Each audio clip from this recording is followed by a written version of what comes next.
ఆత్మయే సర్వమని చూచు నతని సుఖము చెప్పగానెవరికైనను శక్యమగునే ఇతడే దేవదేవుండు నవనిలోన కల్పనాతీత యోగాత్మ కేవలాత్మా ఆత్మయే సర్వమని చూచునతని సుఖము చెప్పగానెవరికైనను శక్యమగునే ఈతడే దేవదేవుండు నవనిలోన కల్పనాతీత యోగాత్మ కేవలాత్మ. జై నిజగురుభ్యో నమః. నిజగురు బాలరామస్వాముల వారిచే విరచితమైన కేవలాత్మ శతకము. ఈరోజు మనం 105వ పద్యం. దీనిలో గురుని లక్షణం ఆ శరీరి అయినటువంటి గురు సార్వభౌముని యొక్క లక్షణాన్ని తెలియజేస్తున్నారు. ఎంతని చెప్పగలం గురుని లక్షణాన్ని, ఏమని చెప్పగలం? వారి యొక్క దృష్టి ఎలా ఉంటుందో చెప్తున్నారు. ఆత్మయే సర్వమని చూచునతని సుఖము. ఇక్కడ సర్వము ఆత్మగా భావన చేస్తూ ఉంటాడు గురువు అంటున్నారు. ఏ ఆత్మ? కేవలాత్మగా, అదే బ్రహ్మముగా. ఈ బాలరామ పండితుల వారి సాహిత్యం దర్శించటం చాలా సులభం.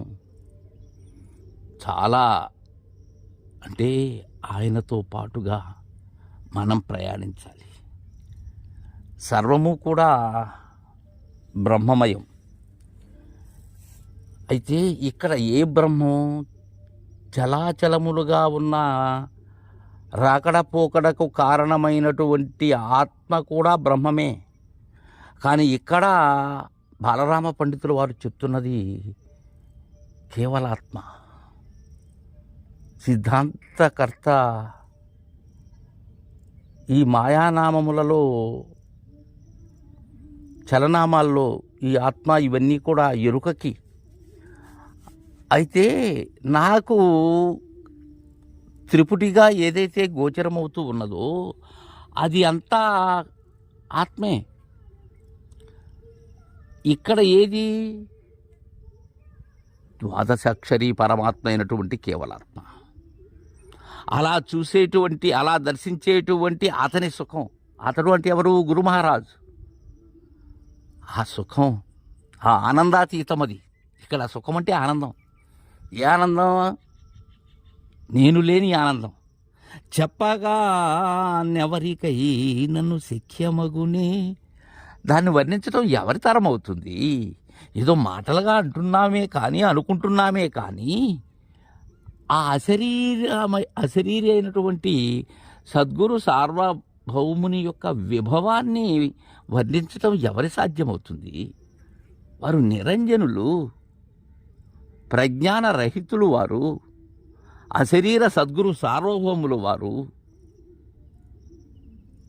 చూసేదానికి ఉన్నారు, కానీ వారు చూసేటువంటి విధానం వేరే. వారు చూసేటువంటిది ఎలాంటిదో చెప్పారు పైనే, ప్రథమ పాదంలోనే. ఆత్మయే సర్వమని చూచు అతని సుఖము అని. అలాంటి వారిని గురించి, ఆ అనుభవాన్ని పొందినటువంటి వారి గురించి ఎవరికి సాధ్యమవుతుంది? ఎవరికి సాధ్యం కాదు. ఈతడే దేవదేవుండు నవనిలోనా. అలాంటి సద్గురు మహారాజే దేవదేవుడు అంటున్నారు. దైవములను మించినటువంటి దైవం. ఈ 33 కోట్ల దేవతలను మించినటువంటి దైవం. త్రిమూర్తులను మించిన దైవం, అష్టదిక్పాలకులకు అందని దైవం, అదే నిజ దైవం. ఆ పరిపూర్ణమే గురువు. దేవదేవుండు నవనిలోన ఈ పుడమి మీద సద్గురు మహారాజే శ్రేష్ఠుడు అనేటువంటి విషయాన్ని తెలియజేస్తూ ఉన్నారు. కల్పనాతీత యోగాత్మ కేవలాత్మ. జై గురుదేవా.